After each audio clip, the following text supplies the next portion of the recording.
Hey everyone, this is David Brown with the migration update for March 20th, 2024 from the Braddock Bay Hawk Watch. Kim and I started out the day at the Braddock Bay East Spit, and although it was a little bit chilly, the wind wasn't that strong and there was even a little bit of sunshine when we first arrived. The lake was pretty calm, but there weren't many birds out there. Here's a young bald eagle that was flying around the bay and getting everything all stirred up. Here's a photo of some ducks, and it's not the highest quality photo and they really blend in, but with ducks a lot of times we're looking at where the white is, and on numerous birds we see these vertical white stripes, and that's a good field mark for green-winged teal. There were a decent number of gulls around today. These smaller ones in the front are ring-billed gulls, and then there's a couple larger herring gulls along the back. And this horned grebe gave us a nice close look near the parking area. And eBird is back up from their server upgrade, and today at the East Spit we had 40 species. I headed over to Braddock Bay Park to start the Hawk Watch at 9 a.m., but the snow flurry started. And the snow continued for several hours, so I mostly sat in the car and read, hoping it would ease up a little bit, and here's some snow on the windshield. And it was enough snow that it was a layer on the grass, but it wasn't really sticking to the paved surfaces. And here's a look from the boardwalk, and you can see that low visibility you can barely see across the bay. I ended up leaving and then coming back around 1:30, and it was starting to clear up. At least the snow had cleared out. It was overcast at first, but then throughout the afternoon, actually there was quite a bit of sunshine, and the winds were increasingly strong from the west, so not very good conditions for migration. We had a little bit, but not as much as you might think with that sunshine. There were a few dozen turkey vultures that migrated today. You see that nice two-toned look of the turkey vultures with relatively long tails, especially compared to black vultures, and small reddish heads.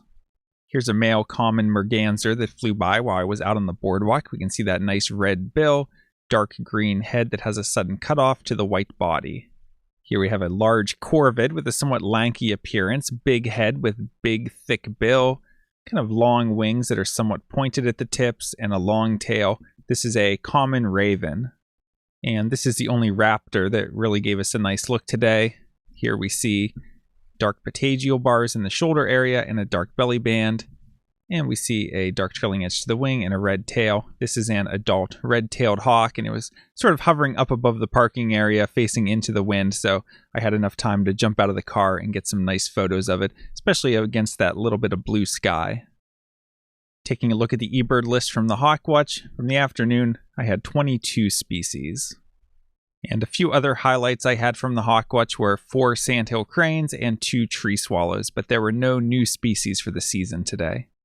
And taking a look at the hawk count report for our migrant raptor totals, today we had 28 turkey vultures, 1 bald eagle, and 1 red-tailed hawk, for a total of 30 migrating raptors. That brings the March total to 1,924, and the season total to 2,082.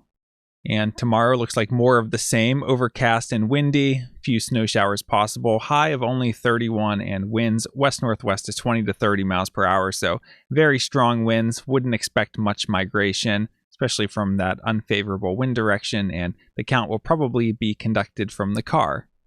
For Friday, we're looking cloudy with snow showers in the afternoon, and then also into the evening. Again, high below freezing, only 31.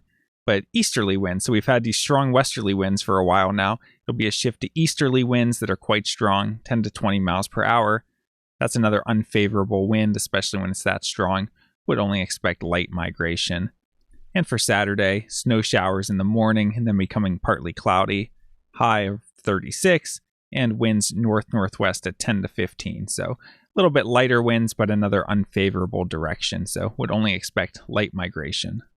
All right, well, the unfavorable conditions are going to continue, so it might be a little while until we have another good day for the Braddock Bay Hawk Watch. And in fact, with the weather the next few days, I don't even know if I'll be getting out to do my usual morning birding with it being so cold and windy some of these days. So everyone stay warm and stay safe, and I'll see you the next time that there are southerly winds out at the Braddock Bay Hawk Watch.